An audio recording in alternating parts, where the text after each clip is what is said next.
Chapter 1. The Man Who Walked Out Free. The prison shoe shop was quiet except for the dull, steady sound of work.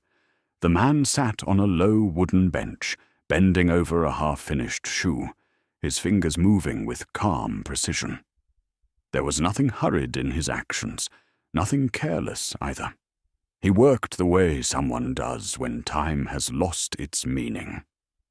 The walls around him were grey, scratched by years of waiting men, but he barely noticed them anymore.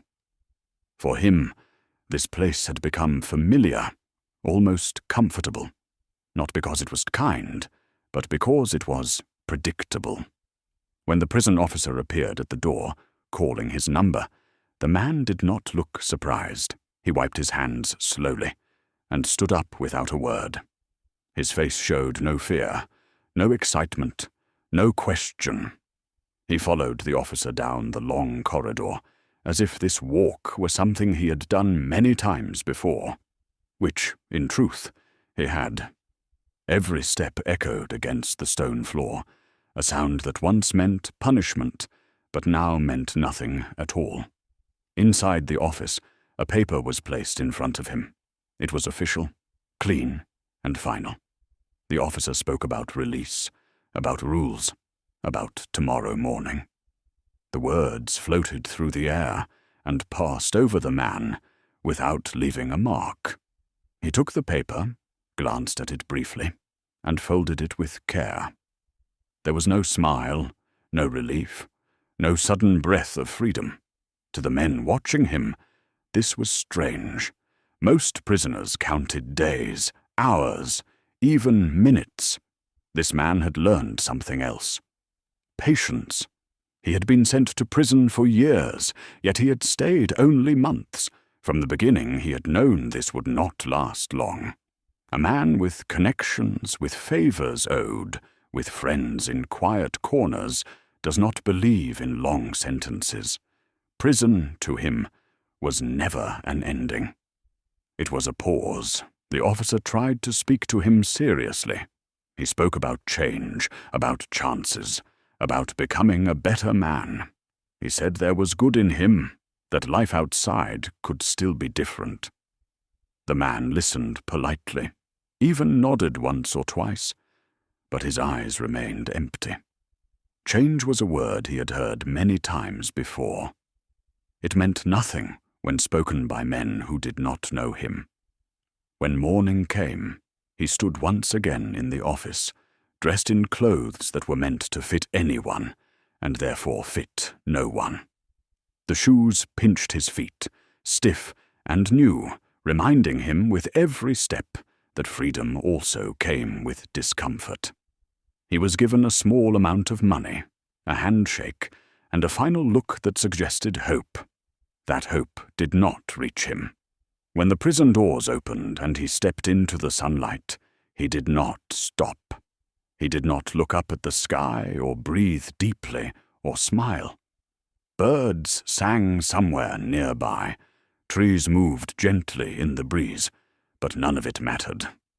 Freedom for him was not a miracle. It was expected. He walked straight to the nearest restaurant and sat down without hesitation. The meal was hot, rich, and satisfying. He ate slowly, enjoying every bite, not because it tasted better, but because it was familiar. This was the freedom he understood. Simple choices, quiet control, no one watching his hands. Afterward, he went to the train station. He gave a coin to a blind man sitting near the entrance, not out of kindness, but habit. He had learned long ago that small gestures helped people remember you gently. The train arrived, and he boarded without looking back. 3 hours later, the train stopped in a small town that knew him better than it should have. He walked through streets that felt unchanged, as if time had waited for him. At the back of a modest restaurant, he found what he was looking for, a room hidden and untouched. Inside, everything remained exactly where he had left it. The bed, the wall, The floor. Even a small torn piece of cloth still lay in one corner, silent proof of a struggle long past. He moved the bed aside and revealed a narrow door hidden in the wall. Behind it waited a dust-covered bag. When he opened it, his eyes softened for the first time. Inside were tools, perfectly shaped, carefully designed, made for one purpose only. He touched them gently, like old friends. These tools had cost him more than money. They had cost him time, thought, and pride. They represented who he truly was. Within half an hour, he was dressed differently. The clothes fit him well now. They belonged to him. The bag was cleaned and carried with purpose. When he walked back through the restaurant, he spoke lightly, almost jokingly, about a respectable job, a respectable life. His words sounded convincing, even to those who knew him. He drank milk instead of something stronger, smiling calmly. He had always preferred a clear mind. A week later, far away from this quiet room, a safe was opened with remarkable skill. No damage, no noise, no wasted movement. Money disappeared, and no one could say how. Soon, another safe followed, then another.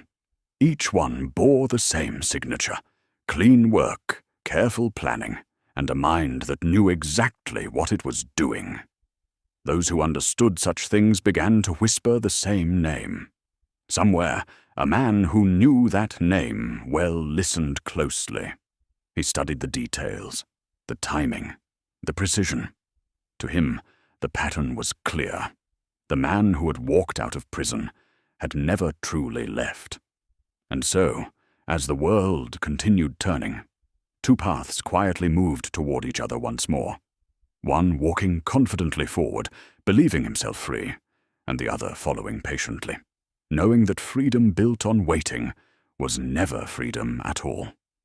Chapter 2. The Shadow That Followed Him. The world outside the prison walls was vast, indifferent, and full of possibilities. Yet, for the man who had just stepped out of his confinement, each possibility seemed like a carefully measured step along a familiar path. He moved quietly from town to town, leaving behind the soft echo of his presence, never lingering long enough to be noticed. Every action, every choice was calculated, precise, and deliberate.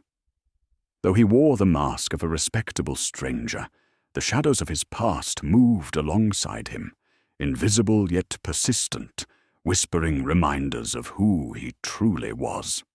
In Richmond, a small town with brick-paved streets and quiet shops, a safe was opened in the dead of night. No alarm rang, no witness saw a thing.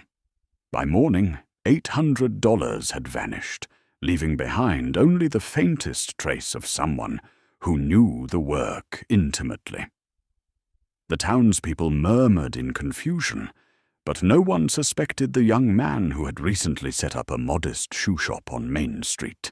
He passed among them, polite, smiling, giving orders to the boy sweeping the front stoop, chatting lightly with neighbors.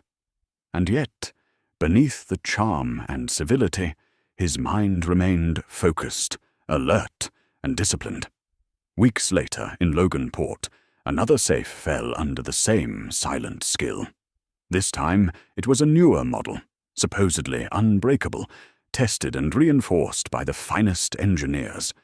Yet, in minutes, $1,500 disappeared, and the tools left no mark except the story they told. The authorities puzzled over the audacity and the perfection of the work. But one man, far from the confused officers, did not need clues or evidence. He recognized the pattern immediately. Every move, every decision, every almost invisible signature belonged to the man they had once called Jimmy Valentine. The lawman's name was Ben Price, and he knew that catching this man would require patience, cleverness, and timing. He had tracked criminals before, but none with such elegance, such methodical brilliance, and such care for leaving the world untouched around him. Meanwhile, the man moved from city to city under different names, blending into the rhythm of everyday life. He posed as a traveling businessman, a sales representative, a polite stranger seeking work. People welcomed him without hesitation. His manners, his calm confidence, and his unassuming charm disarmed even the most suspicious townsfolk. Yet with every new place, the shadow of pursuit drew closer. The knowledge that someone was watching, calculating, and following weighed lightly on his shoulders, almost unnoticed. To him, it was a game of precision, a challenge that both intrigued and amused him. The thrill of being observed without being caught added a quiet energy to his movements. Despite his careful steps, the lawman was relentless. Ben Price traveled quietly, often unnoticed, moving slowly through the same streets, observing, remembering. He spoke little, watched more, and waited for the right moment to act. Where others saw chaos, he saw order. Where others panicked at the sight of stolen goods or broken safes, he saw the fingerprints of a single mind at work, a mind that had been trained, disciplined, and tested. And in every town, every small crime, he recognized a signature so unique that doubt was impossible. The man was clever, skilled, and careful, but he was not invisible. In each new town, the man made small connections. He greeted the hotel keeper politely, exchanged smiles with shopkeepers, and in some cases helped the needy, giving coins to beggars or assisting those in minor trouble. These gestures were not for redemption or conscience. They were for camouflage, practice, and habit. He understood that people remembered kindness even when it came from strangers. Every friendly act added a layer of safety, a protective shield that allowed him to operate under the watchful eyes of the law without suspicion. To outsiders, he seemed ordinary, even commendable. But for those who studied him carefully, every smile, every gesture, and every step was a carefully planned move on a chessboard whose stakes were far higher than they appeared. As he traveled, the man's reputation grew silently. Safe after safe opened across counties and states, each executed with unmatched precision. Authorities puzzled, towns whispered, and the pattern remained a mystery to everyone but one. Ben Price understood the rhythm, the timing, and the skill. He knew that the man moved alone, never relying on others, always disappearing as silently as he arrived. The lawman's patience became both weapon and necessity. Catching someone like this required waiting for the perfect alignment of circumstance and opportunity. Yet in the midst of this quiet tension, the man allowed himself small pleasures. He walked through markets, admired the neatly arranged produce, and sometimes paused to watch children play, though he remained unnoticed. He drank coffee in modest cafes, reading newspapers without truly reading them, and smiled at shopkeepers who had no reason to suspect anything. The contrast between the criminal acts that occurred under his hands and the ordinary life he displayed became his art. It was as if he was living two lives simultaneously, one in shadow and one in light. Even as he acted with care, the shadow of pursuit loomed ever closer. Ben Price followed, calculating, observing, and waiting. He was a patient predator, knowing that a single misstep by the man could change everything. And though the man moved swiftly and cleverly, there was always a tension in the air, a silent acknowledgement that the past could not be outrun forever. One day, one miscalculation, one unforeseen twist, and the quiet life he had built on the edges of towns could vanish in an instant. The lawman's presence was invisible, but felt, a constant reminder that the games of skill and intellect were temporary, fragile, and delicate. With every step, the man reminded himself of what he had learned inside prison: how to wait, how to observe, how to move without being noticed. He relied on instinct, memory, and preparation. Tools were hidden, plans carefully considered, and exits memorized. Every town became a rehearsal, every interaction a test of patience, and every night a quiet reflection on freedom and responsibility. Yet he never allowed the shadow of fear to touch his heart. Fear was a luxury he could not afford. Instead, he embraced precision, control, and the subtle art of concealment. As the days turned into weeks, the tension between hunter and hunted grew taut. Ben Price, in his quiet pursuit, and the man in his clever avoidance, were like two dancers moving in opposite rhythms across the map. Neither made a false step, yet both felt the invisible connection. Both knew this silent chase could only end one way. The truth, inevitable and inescapable, would arrive, and one of them would claim it. For now, the man continued his careful, clean, deliberate work, leaving behind the signature of a master in the shadows, always moving forward, always one step ahead, yet never free from the eyes that followed. And so, life continued in this fragile balance. Safe after safe, town after town, and smile after smile, he walked in light while hiding in shadow, knowing that the chase was unending, yet accepting it as part of the life he had chosen. In this quiet game of cat and mouse, he was both participant and observer, forever aware that freedom carried a price, and that the past, like a silent shadow, would never truly leave him alone. Chapter 3. A name he tried to become. The small town was a quiet haven, a place where the rhythm of life was measured and gentle. Streets were lined with modest shops, the scent of fresh bread drifted from bakeries, and the laughter of children filled the air at play. For the man who had once moved in shadows, this town offered something rare, a chance to become someone entirely new. Here, he would adopt a name that carried no history, a name that concealed all the missteps, mistakes, and secrets of the past. It was a delicate experiment, and he approached it with the same precision that had guided every move he had made since leaving prison. He registered himself as Ralph Spencer, a traveling businessman looking to start a small shoe shop. The choice of profession was simple yet clever. He could blend easily, interact with townspeople, and live honestly while keeping his mind sharp. The town welcomed him politely. There was a cautious curiosity in their eyes, but no suspicion. To them, Ralph Spencer was respectable, polite, and diligent, a man who valued work and integrity. And for the first time in a long while, the man allowed himself a quiet satisfaction in the warmth of trust that others offered so freely. Setting up the shop was methodical.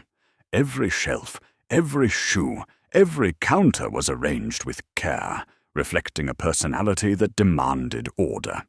He spent hours polishing the wood, organizing stock, and speaking to customers with patience and charm. Slowly, respect followed him. The townspeople appreciated his honesty, his knowledge, and his ability to make them feel welcome. For the first time, he felt a sense of belonging, not because he had changed, but because he had constructed a role so complete that no one could see the man behind it. Ralph Spencer was convincing, but beneath the surface, the old instincts still lingered, always ready to emerge if called upon. Then, unexpectedly, he discovered another aspect of life he had long denied himself. Love. It arrived quietly, like sunlight through a narrow window. Her name was Annabel Adams, the daughter of a well-known banker in town. She moved through life with grace, intelligence, and a kindness that seemed effortless. When their eyes met, something in him stirred, a sensation he had not felt for years, if ever. He noticed the way she smiled at others, the gentle tilt of her head when listening, and the warmth she carried naturally in her presence. He was drawn to her, not for deception or advantage, but for the pure human connection she represented. Days turned into weeks as he balanced his dual life. By day, Ralph Spencer served customers, organized the shop, and built his reputation. By night, he studied the town, mapped the streets, and rehearsed contingencies, just in case the past crept too close. His mind, though, began to soften. The laughter of children outside his shop, the smell of evening bread, the quiet conversations with neighbors, all these small moments began to erode the rigid barriers he had built around himself. He allowed himself fleeting thoughts of happiness, imagining a future untouched by crime, a life that did not rely on secrets or clever escapes.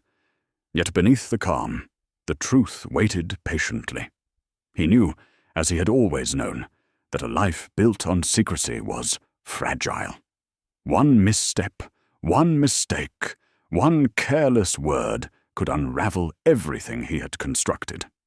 He kept the tools of his old trade hidden, locked away in a place where no one could find them. A relic of a life he promised himself he would never return to. And though he denied it, a quiet part of him remained vigilant, aware that freedom was not guaranteed, and that the past, though distant, could reappear at any moment. Love grew slowly, as love often does, in the quiet corners of life. He found himself watching Annabel from across the street, helping her mother with small errands, laughing at a joke she told, or offering a polite compliment. Each interaction was delicate, measured, and careful, yet genuine. She had no reason to doubt him, and he had no reason to deceive her. In her presence, he imagined a future where he could lay down the weight of his old self. A life where he could simply be a man among men, loved not for what he could do, but for who he was. The townspeople continued to trust him, unaware of the precision with which he moved through their lives. He helped the blind, assisted the elderly, and guided children politely away from hazards. Each act of kindness, each gesture of civility, was part of the mask, yes, but also part of a larger discovery, that he could feel satisfaction from doing good, from being appreciated, without cunning or strategy. It was a subtle, quiet redemption, one he did not announce, one he did not seek to prove. It simply existed in the rhythms of his new life. Business flourished, the shoe shop became popular, a small but steady source of income and respect. Ralph Spencer was known as reliable, intelligent, and skilled, a man who took pride in his craft. Yet, in private, the man remained cautious. He avoided drawing attention, never sharing too much about himself, and always keeping one eye on the past. His instincts, honed over years of careful planning and observation, reminded him that life could change in an instant, that trust was fragile, and that freedom was a temporary gift, always balanced on the edge of vigilance. And still, beneath the surface, a quiet hope grew. He imagined a life unburdened by crime, one where the tools, the lies, and the shadows no longer defined him. He allowed himself dreams of marriage, family, and permanence, a future where love and respect might replace the tension and fear of the past. Yet, no matter how carefully he built this world, he remained aware that the truth was waiting, patient and inevitable, like a shadow cast long before sunset. It would come, as all truths do, and he would be ready. Or so he told himself. For now, though, the man was content. Ralph Spencer walked the streets of the town with quiet confidence, opening doors, greeting neighbors, and smiling without worry. Love bloomed, friendship grew, and respect followed. The quiet rhythm of life, once foreign and unattainable, became his. And as he lay awake at night, imagining what tomorrow might bring, he realized that this life, this careful, honest, delicate existence, was something he could perhaps keep if he remained vigilant, patient, and true to the role he had chosen so carefully. The past had not left him, but for the first time it felt distant. Shadows lurked, yes, but they were separate, manageable, and waiting. He had built a name he tried to become, a life he hoped to keep, and a heart that dared to imagine love and trust again. In the quiet town, among the laughter of children and the polite greetings of neighbors, he walked carefully, gently, and deliberately toward a life that might, just might, be his own. Chapter 4. Caught at last, life in the small town had settled into a quiet rhythm, the kind that invites a sense of safety, even for those who have never known it. Ralph Spencer's shoe shop thrived, the townspeople trusted him, and for the first time he allowed himself to imagine a future unburdened by past misdeeds. His days were orderly, predictable, and pleasantly filled with small acts of kindness. Love had entered his life in the gentle form of Annabel Adams, whose presence brought warmth to his otherwise cautious heart. For once, he believed he could hold this life in his hands without fear. Yet fate, as it always does, had other plans. It began one ordinary morning, the sun spilling golden light over the streets, birds singing without worry. Ralph had just opened his shop and was arranging a new shipment of shoes when a commotion outside drew his attention. Children ran past the street, voices raised in panic, followed by a woman's sharp cry. Ralph's heart skipped, not out of fear for himself, but instinctively for the safety of another. He stepped outside and saw it. The heavy doors of the new bank, the pride of the town, and the home of Annabel's family, had accidentally closed on one of the children, trapping her inside. Agatha, the younger daughter, no more than 9, was alone in the dark, her small voice calling out, frightened, almost panicked. Annabel and her mother tried in vain to open the doors. Panic rippled through the bank. The clock-controlled mechanism, installed with all the precision and safety one could hope for, would not yield. The child's cries echoed through the silent lobby, and Ralph felt a familiar surge, a mixture of dread, urgency, and clarity that only came in moments of true necessity. The past, long kept hidden, suddenly became the only tool that could save an innocent life. He moved without hesitation.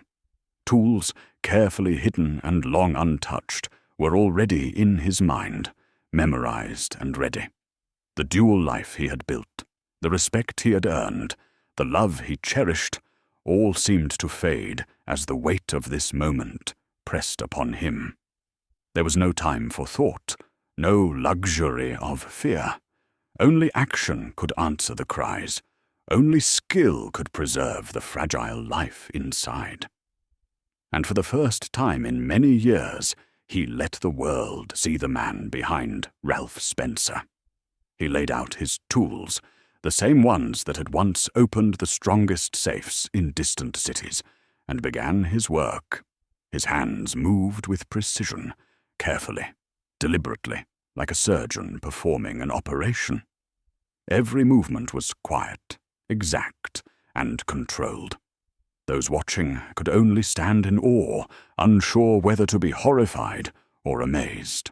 Minutes stretched into eternity as he worked, each second weighted with urgency, each breath a prayer that the child would survive.